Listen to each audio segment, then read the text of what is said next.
এমন হয়ে গেছে কি বলবো, তোমরা হয়তো রিলেট করতে পারবে। কিছু বাস্তব কথা বলি, সেটা হচ্ছে আমি ভুল করে অরিজিৎ সিং এর খুব একটা সুইট গান আছে যে জব বানা উস্কা হি বানা, তা কথা হচ্ছে ওই গানের একটা স্ট্যাটাস এসেছিল ফিডে, আমি লাইক করেছিলাম।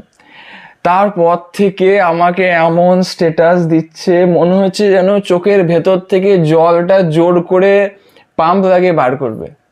উফ, আমার ফিডটাকে কেউ ক্লিয়ার করে দাও ভাই, আর পারছি না, আর পারা গেছে না। তারপরে কালকে দেখছিলাম যে পয়সা করি তো নাই, তাহলেও যদি একটা এসি কিনা যায়, নাই টাকা তাও দেখছিলাম, আরে আমার ইন্টারনেট আমি দেখতেই পারি। কিন্তু সেইখানেও ফেসবুক, ইনস্টাগ্রাম, গুগল অ্যাডসেন্স সবারই সমস্যা। এসি ডিসকাউন্ট, এই কোম্পানির ওই, শুধু অ্যাড ইউটিউবে, ফেসবুকে, ইনস্টাগ্রামে, সব জায়গায় অ্যাড। এমন অ্যালগোরিদম হয়ে গেছে, মানে ওরা মনে হচ্ছে যে আমাকে বাড়িতে এসি কিনে ঢুকিয়ে একদম চালিয়ে আমাকে ঘুম পাড়িয়ে দিয়ে যাবে। ভাই তোমরা একটু সাবধানে থাকো, এমন অ্যালগোরিদম হয়ে গেছে, মানে